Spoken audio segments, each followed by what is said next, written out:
Hello साथियों, पेशे खिदमत है सफ़ेद हयोला किस्त नंबर 25। ये कैसे लगेगी आपको कहानी, इसके बारे में अपनी राय दीजिए। बताएं कैसी लगी ये कहानी।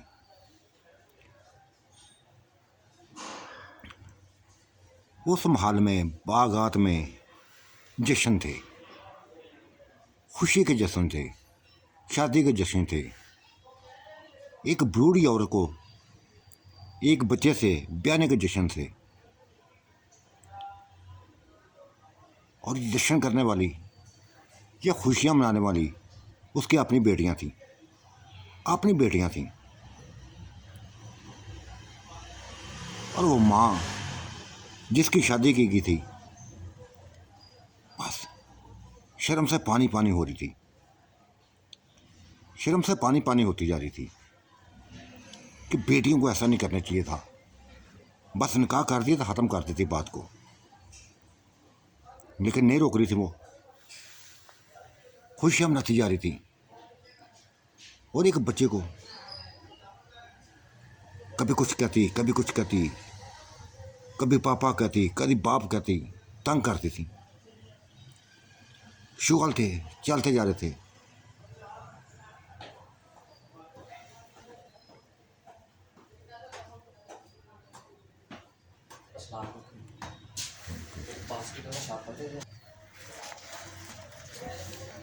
तंग करती थी उसको। वो बस उनके बातों का सामना नहीं कर सकता था, भाग जाता था, गायब हो जाता था। और खोल खिला कर हंसती थी। माँ भी हंसती, आंटी भी हंस पड़ती और कहती कि ना खबीसो, कंजलियो, ना तंग करो उसको, ना तंग करो उसको। बेतहा तंग करती हो, बेतहा तंग करती हो।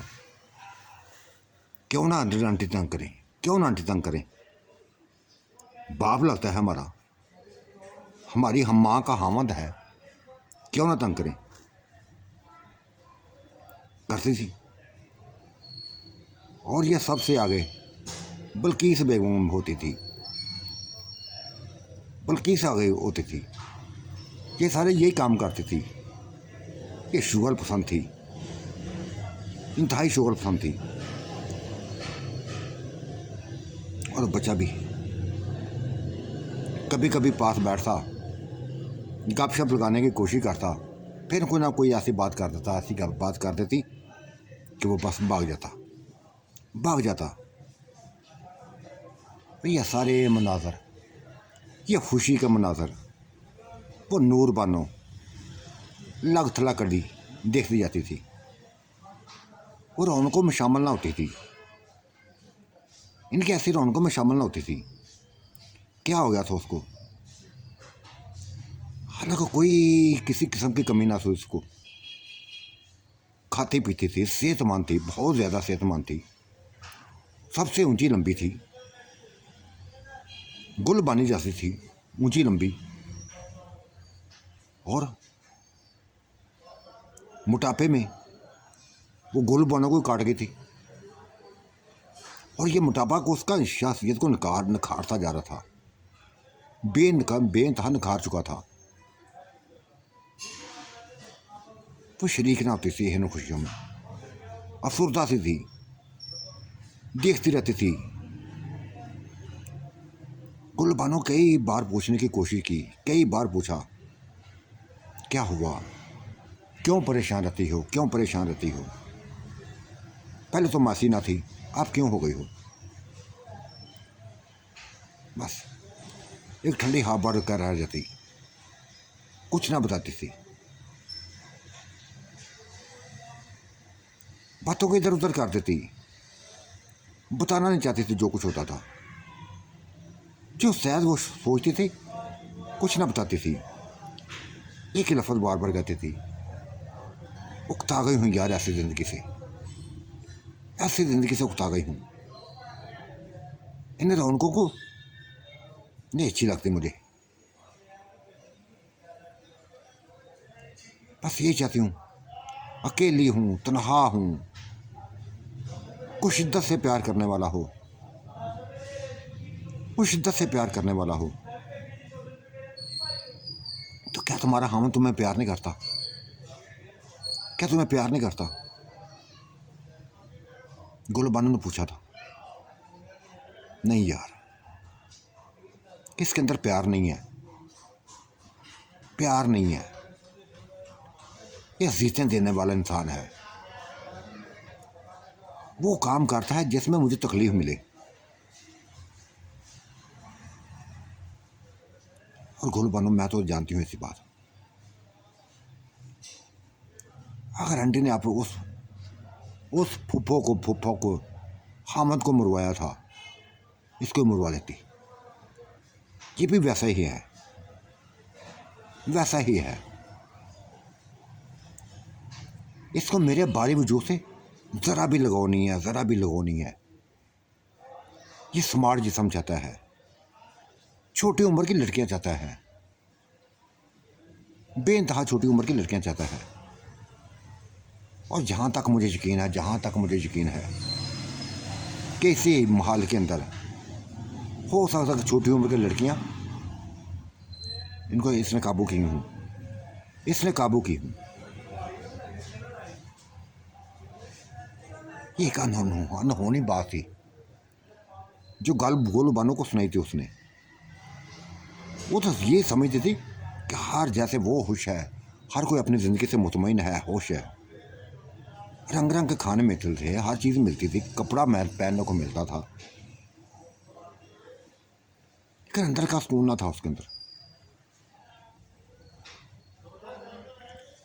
और नूरबानो ने ये कहा था, बल्कीस बेगम,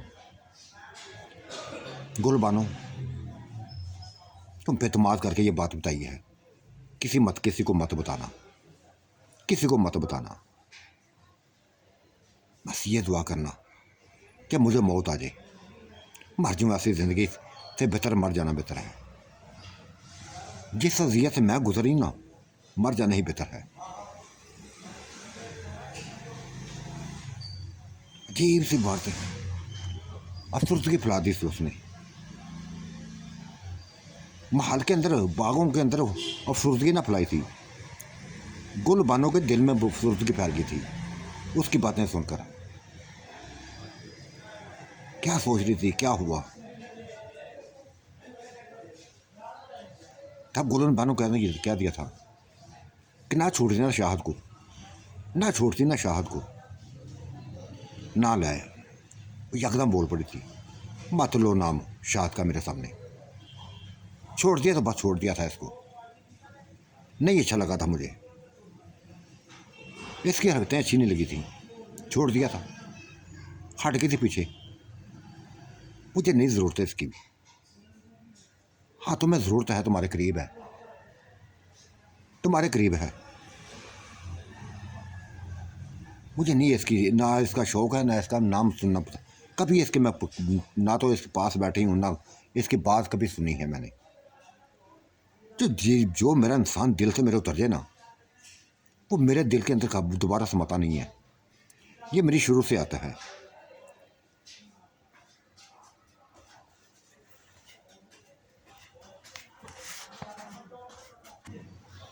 उसने गुलबानो को नुकसुदा कर दिया था और अफसुदा करके खुद इधर बाग में निकल गई थी।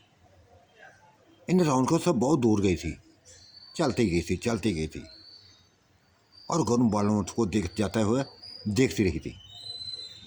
क्या हो गया था उसको? क्या जीतने दे रहा था उसको? उसका शोर क्या जीतने देता है उसको? अजीब सी कश्मकश में फंस गई थी। सबसे ज़्यादा अगर खुश थी तो आंटी थी, फूफो थी उसकी, जिसकी शादी हुई थी। एक नया, बस एक नया जीवन मिला था, खुशगवार जीवन मिला था, और ऐसा जीवन मिला था जो पुरसकून कर देने वाला, इंतहाई। बस क्या बताएं इसके बारे में। 15 दिन ऐसे गुजर गए थे। हर रोज़ रौनक लगती, हर रोज़ जश्न होते। ऐसे जश्न करती थी उसकी बेटियां कि बस माँ तो शर्म से डूब मरती थी। आज तो कमाल हो गया था जब उसने कहा था, वैस ने कहा था कि चलो आज कहीं सैर करने चलते हैं, कहीं सैर करने चलते हैं।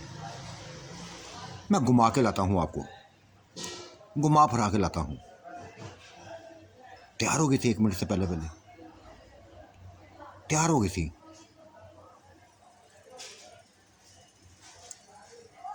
चलने लगी थी बाहर, बाग में चलती हुई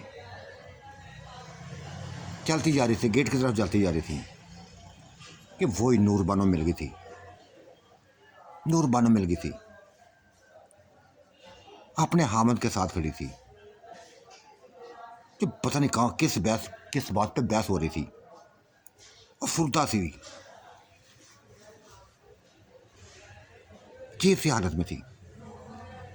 माँ रुक गई उसके पास, आंटी रुक गई उसके पास। उसकी हालत देखकर पूछने लगी, क्या हुआ तुम लोगों को, क्यों परेशान हो? कुछ नहीं आंटी, बस आप किधर जा रही हैं? एकदम उसने बात बदल दी। जवाब देने के बाद बजाय बात को बदल दिया, आप किधर जा रही हैं? बस कहीं घूमने फिरने जा रहे हैं।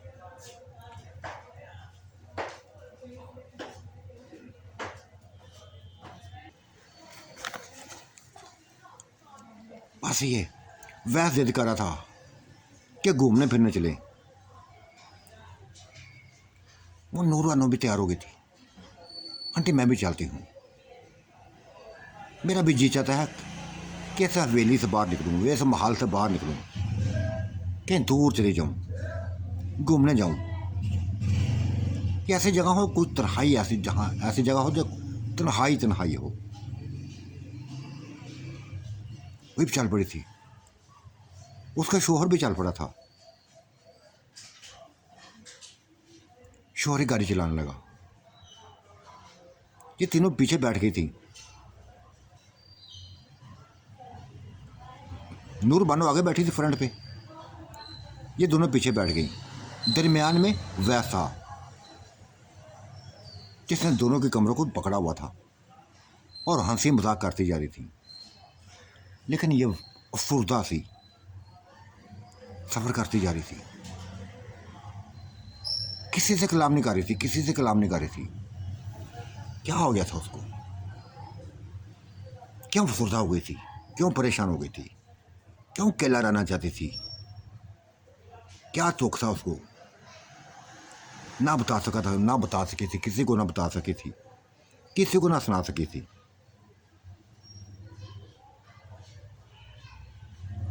गाड़ी ऐसे चल रही थी कि जैसे हवाओं से बातें कर रही हो, हवाओं से बातें कर रही हो। ऐसे ऐसे कट कर वो सड़क के कट कर रही थी, तेज रफ्तारी पर। सभी हैरान थे, लेकिन वो परेशान न थी। नूर बानो परेशान न थी। जैसे चलती जा रही थी गाड़ी, वो बाहर के मनाजर देखती जा रही थी, बाहर के मनाजर देखती जा रही थी। फिर यकदम एक गिरते हुए पत्थर, बहुत बड़े पत्थर जो गिरा था, सड़क के करीब आया था, गाड़ी के आगे आया था और पत्थर से बचाते हुए गाड़ी नीचे गिरने लगी। गिरते ही चली गई, गिरते ही चली। चीखें गूंजी थी, कई चीखें गूंजी थी। लम्हों पलों में क्या हो गया था। नीचे, बहुत नीचे गहराई में जाके बस गिरती पड़ती, पहाड़ों से टकराती हुई नीचे आ गिरी थी। आग लगी थी, को कहीं पड़ा था, को कहीं पड़ा था, को कहीं पड़ा था। ऐसे जख्मी थे, खूनहार थे, सभी के जख्म खून से भरे हुए थे। कोई अपनी जगह नहीं हिल नहीं रहा था, कोई भी अपनी जगह से हिल नहीं रहा था। नूर बानो की आंखें से जो इधर उधर का मनाजर देख रही थी। ये लेटी हुई जख्मों से चूर देख रही थी। कोई भी अपनी जगह पर पड़ा हुआ हिल न रहा था, हिल न रहा था। गाड़ी को आग लगी हुई थी, जलती जा रही थी, और उसके अंदर ही मौजूद उसका शौहर वो भी जलने लगा था, वो भी जलने लगा था। सफेद धुआं उठा था जो उस बहुत नीचे खाई में उड़ता हुआ आसमानों की तरफ जाने लगा था। ये वही था, ये उसी का हामद था, उसी का हामद था। मर गया था वो। बड़ी मुश्किल से वो उठी थी, अपने जख्मों की परवाह किए बगैर उठी थी, लंगड़ाती हुई, लड़खड़ाती हुई आंटी के पास पहुंची। वो तो मुर्दा थी, मरी पड़ी थी। उसकी आंखों में आंसू आ गए थे, रोने लगे थी। फूफो की जन्म गई, हिलाने लगी थी, वो भी ना उठ हिली। वो भी जख्मों से बस खुदा को प्यारी हो गई थी, मर गई थी वो भी, जख्मों को बर्दाश्त ना कर सकी थी। एक हौलनाकी फैली हुई थी।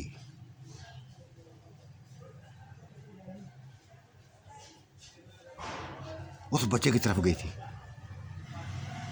बच्चे की तरफ गई थी जिसके जिस्म से खून बहता जा रहा था, सर फटा हुआ था,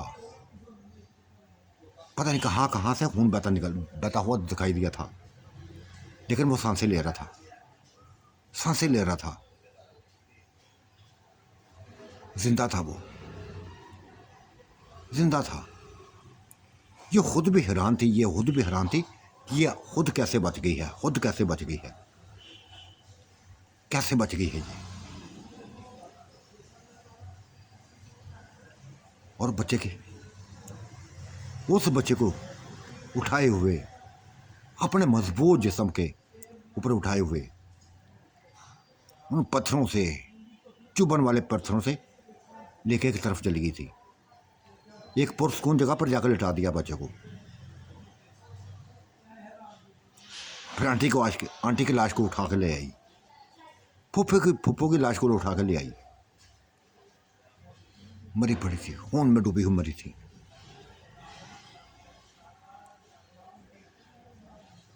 बच्चा सांसें ले रहा था। उसने बच्चे को कपड़ों फाड़ दिया, उसी के कपड़ों से उसके जख्मों की सफाई करने लगी थी। खुद भी जख्मी थी, खुद भी होनहार थी, लेकिन हिम्मत थी उसके अंदर, हिम्मत थी। इतनी जख्मी ना हुई थी कि ये जख्म उसकी जान ले लेते।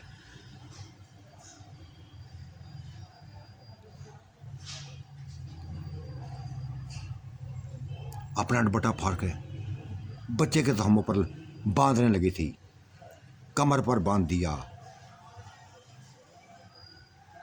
कंधों पर बांध दिया, सर पर बांध दिया, और टांगों पर भी खून बहता जा रहा था। कुछ ना देखा था, जरा परवाना की थी।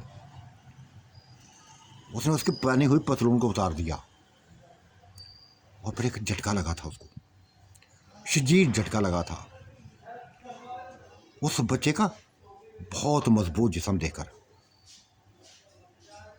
बहुत बढ़कर जिस्म देखकर झटका लगा था। और आंटी की बात याद आ गई थी, मरी पड़ी हुई आंटी की बात याद आ गई थी।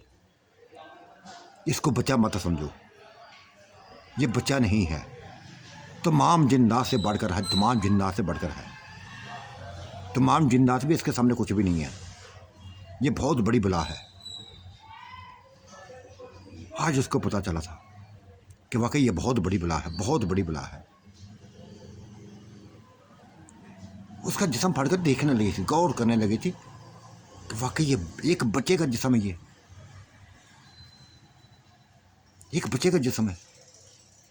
नहायत गर्म जिस्म था, पेट भी गर्म था, पूरा जिस्म सार भी, यहां तक कि चेहरा भी उसका बस बहुत ज़्यादा गर्म था। और वो तो हाँ बहुत ज़्यादा गर्म था। पतलून उतार के फेंक दी थी उसने, और अपने ही कपड़ों से, अपने ही दुपट्टों के पता नहीं कई पीस किए थे उसने, कई टुकड़े किए थे, उसकी टांगों पर बांध दिए। जगह जगह खून बह रहा था, खून को साफ करती, बांध दी, होश चलाने लगी थी। उसको उठाकर दूर ले गई, इन लाशों से बहुत दूर ले गई थी, और उसको देखने लगी थी, उसके जिस्म को देखने लगी थी, बहुत बड़े जिस्म को देखने लगी थी। ये क्या था, ये क्या बला थी, ये फिर क्या था? शैतान हावी हो गया था उसके ऊपर। ये सभी कुछ देखकर शैतान हावी हो गया था। जख्मी हालत में भी संभल ना पाई थी, अपने आप को संभालना संगी थी, अपने अंदर एक तपश पैदा करने लगी थी, महसूस करने लगी थी, अपने आप को जलता हुआ देखने लगी थी, ना रह सकी थी। शैतान ने ना रुकने दिया था, वो सभी कुछ करवा दिया। बहुत बड़ा जिस्म, बहुत बड़े जिस्म को तड़पी थी।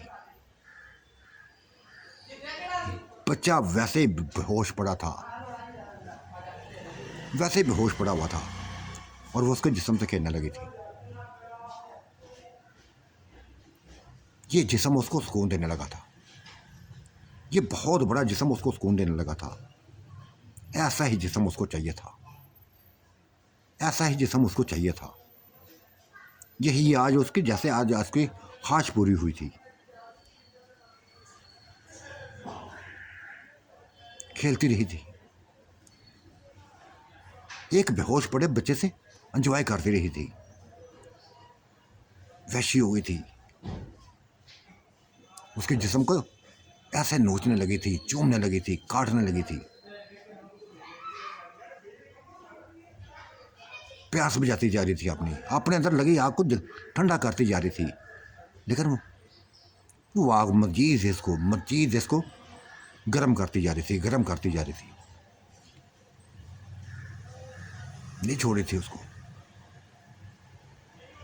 सुकून नहीं मिल रहा था उसको, अभी तक सुकून नहीं मिला था। वक्त गुजरता जा रहा था, गुजरता जा रहा था, लेकिन अगर रुकती तो वही हालत हो जाती, वही हालत हो जाती,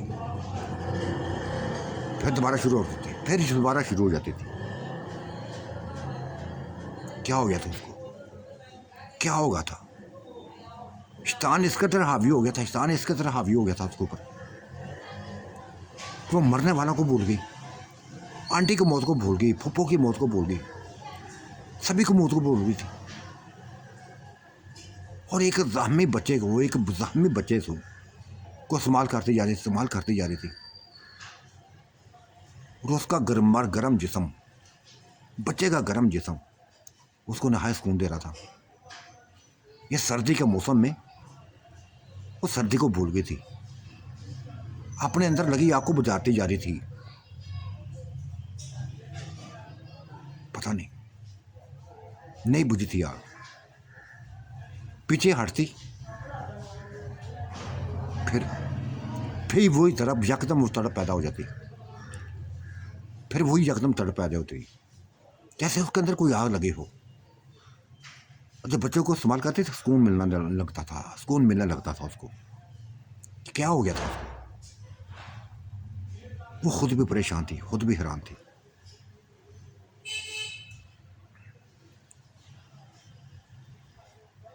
रात पड़ गई थी, रात पड़ गई थी, इधर उधर घूमने लगी थी। हालत तो उसकी बहुत बुरी थी, बेसुनी फैली हुई थी उसके अंदर। बच्चे का चेहरा याद था, बच्चे को होश दिला रही थी, बच्चे को होश दिला रही थी। वो नीचे बिखरी हुई लकड़ियों को इकट्ठे करने लगी, लकड़ियों को इकट्ठे करने लगी थी। और जहाँ आग लगी थी, गाड़ी के गिरने से आग लगी थी, वहाँ से बस उसी जगह बैठकर लकड़ियों को आग लगाने लगी थी, जलाने लगी थी, जिसमें कामयाब हो गई थी। और जलती हुई लकड़ियों को बच्चे के करीब ले आई थी, उसके करीब रख दी थी लकड़ियाँ।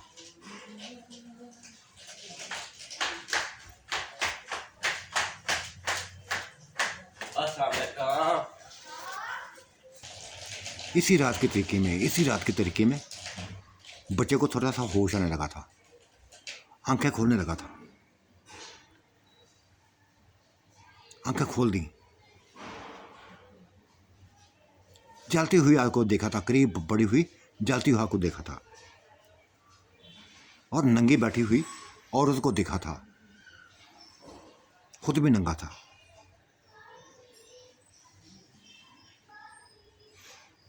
बस अपने आप को छुपाने लगा था, ज़ाहमी हालत में ही अपने आप को छुपाने लगा था। तमाम नज़र उसको याद आ गया था, सभी कुछ याद आ गया था, एक्सीडेंट का तमाम वाक़या याद आ गया था। अपने जिस्म के खुलियों को देखा, जगह जगह पट्टियाँ बंदी देखी, सर पर पट्टी बंदी देखी, कंधों पर देखी, कमर पर देखी, पेट पर देखी, टांगों पर पट्टी बंदी देखी, दुपट्टा बंधा हुआ देखा था। वालेकुम सलाम।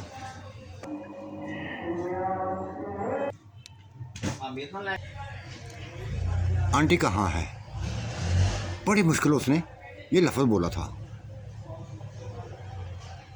वो रोने लगी थी।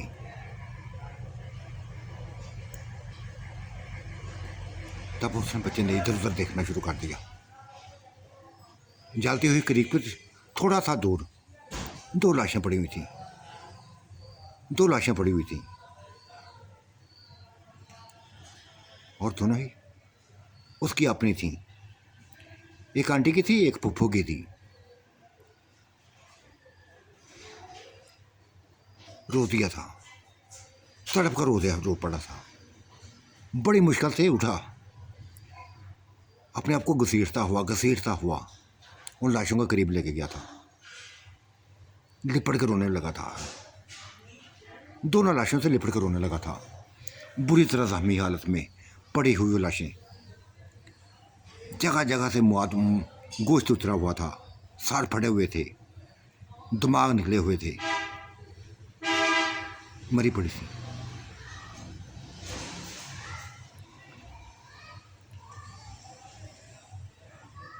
ये नूर बानो में पीछे जा पहुंची थी। वैस सभी कुछ ख़त्म हो गया है, सभी कुछ ख़त्म हो गया है। हम कैसे जिंदा रहे हमें नहीं पता, खुदा ने हमें बचा लिया है, खुदा ने हमें बचा लिया है। मेरा हामिद भी मर गया है। ये लफ्ज़ सुन के वो एक झटका लगा था, वो भी मर गया। हाँ, वो भी मर गया है, वो भी नहीं बच सका, जल मरा है।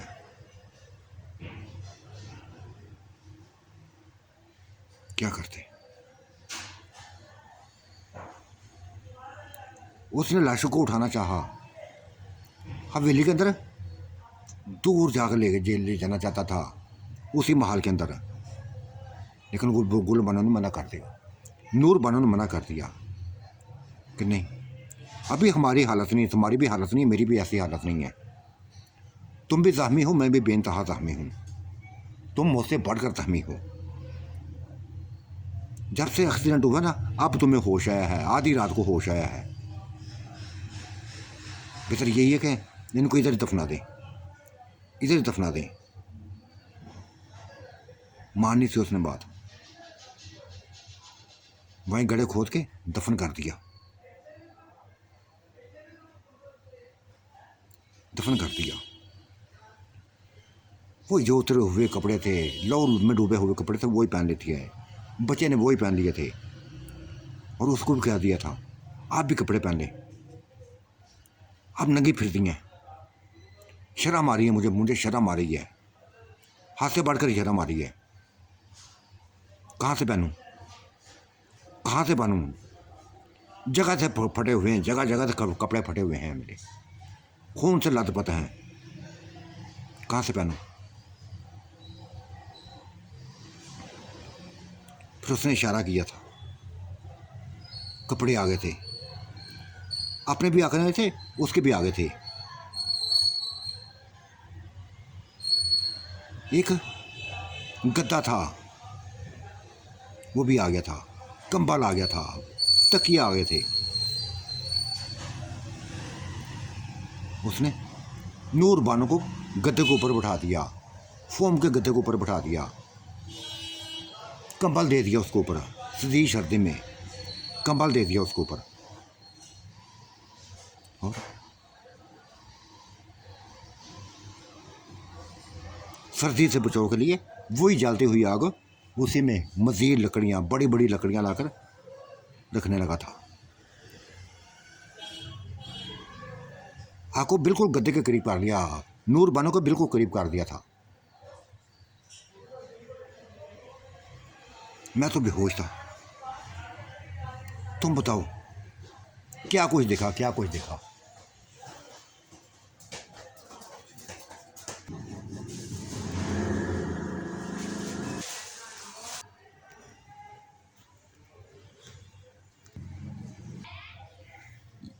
क्या कुछ देखा, क्या क्या हुआ? बहुत बुरा एक्सीडेंट हुआ है, वैसे बेइंतहा बुरा एक्सीडेंट हुआ था। ना सिर्फ गाड़ी जली है, सभी के जिस्म लड़खड़ाते हुए जमीन पर गिरे थे, पत्थरों से टकराते हुए नीचे गिरे थे। कैसे बच गए हम? मुझे तो अभी तक हैरत है कि मैं कैसे बच गई हूँ। तुम कैसे बच गए हो? इतनी शदीद चोटें मुझे नहीं है जितनी तुम्हें आई हैं। और आंटी, फूफो, उनके तो दिमाग ही निकल गए हैं, दम सरों से दिमाग ही निकल गए थे। और वो मेरा शोहर, वो गाड़ी के अंदर ही बस ख़त्म हो गया, जल मरा। बहुत मुश्किल वक्त देखा है, बहुत भयानक वक्त देखा है मैंने। वो रोता जा रहा था, कहानी सुनता जा रहा था, आग के करीब बैठा हुआ था। पता नहीं कैसे बच गई मैं, वैसे पता नहीं कैसे बच गई, किसके लिए बची हूँ मुझे ये भी नहीं पता, क्यों बची हूँ और किसके लिए बची हूँ ये भी नहीं पता।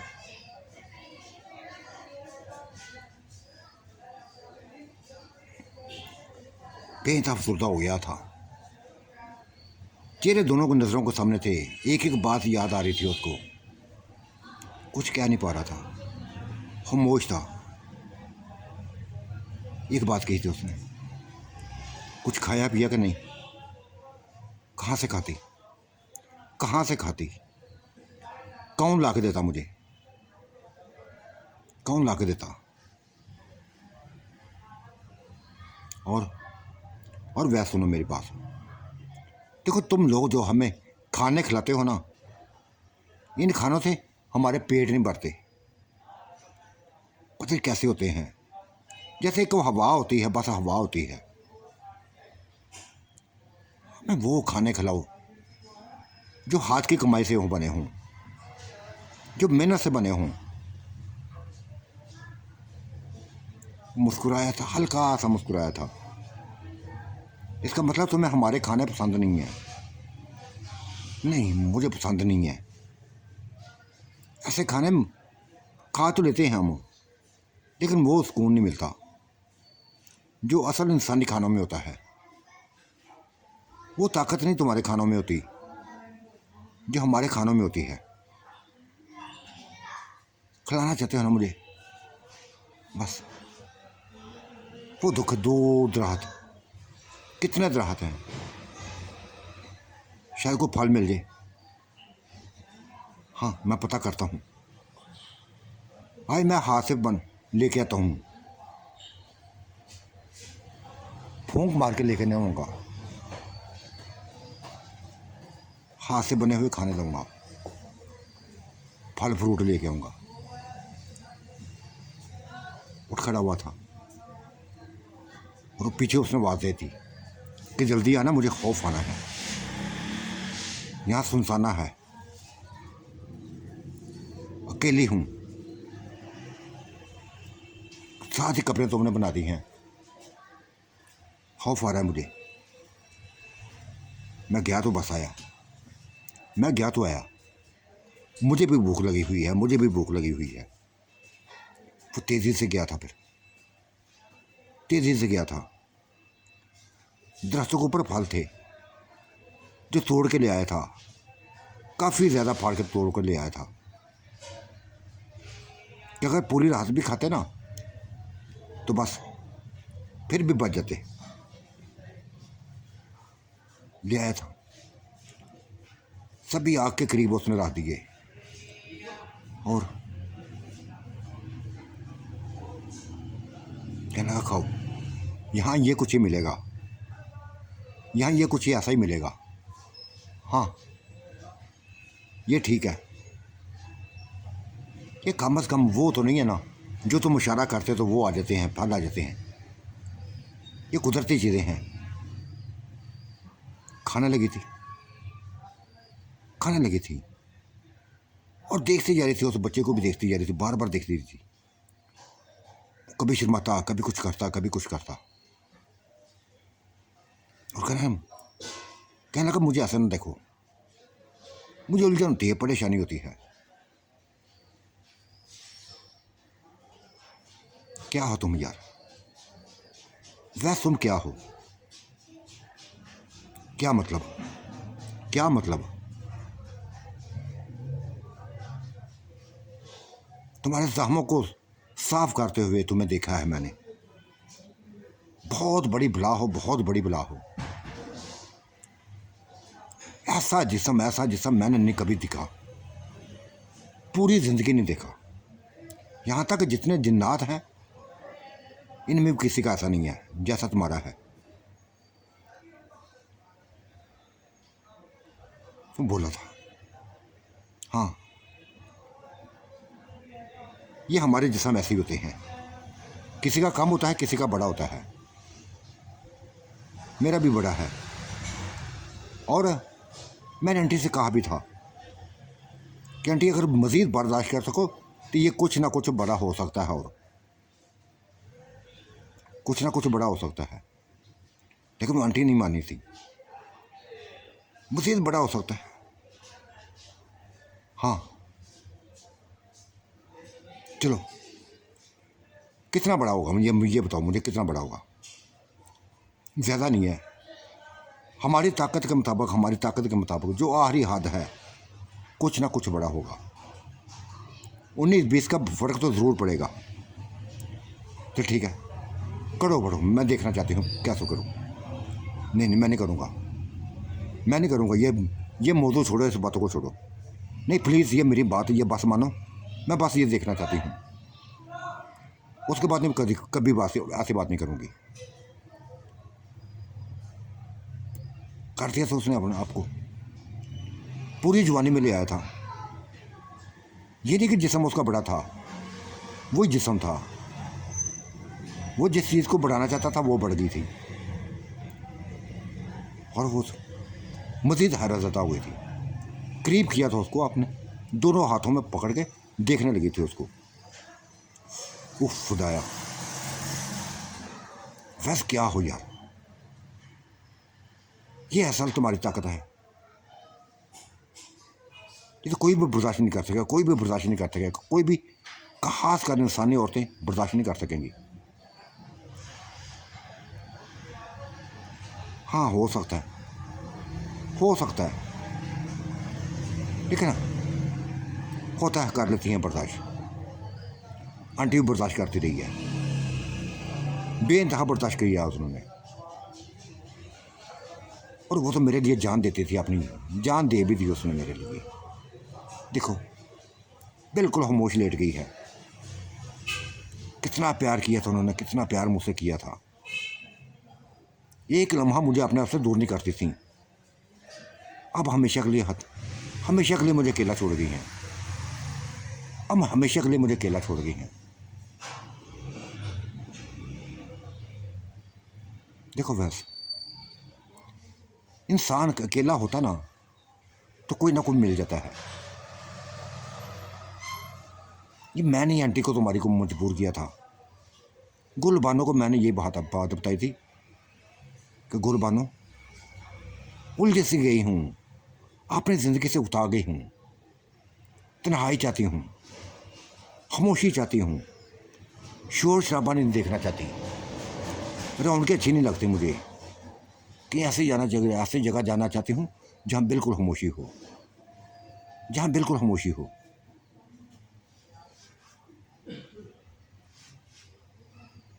शायद उसने माँ को बता दी थी बात,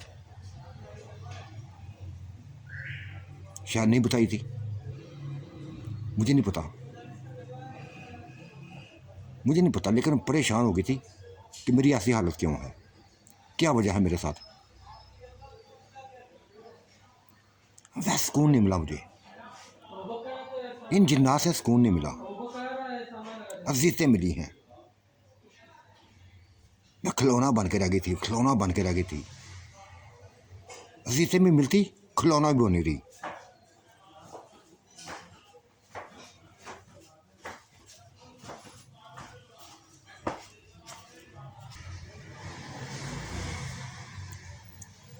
जैसे मैं कुछ भी ना, मेरी कोई हैसियत ना हो, कोई वैल्यू ना हो। जो भी जिन्ना था बस मेरे ही जिस्म पर मर मिटता, मुझे ही नोचता। अपनी बीवियों को भूल गए थे सारे। मैं काबू थी इनकी, मैं ही आती थी काबू उनके। उकता गई थी यार, बहुत ज़्यादा उकता गई थी, मरना चाहती थी। आ गई थी, देखो खुद मरने के लिए आई थी, मैं बच गई। और मेरे साथी, मेरे करीब रहने वाले मर गए।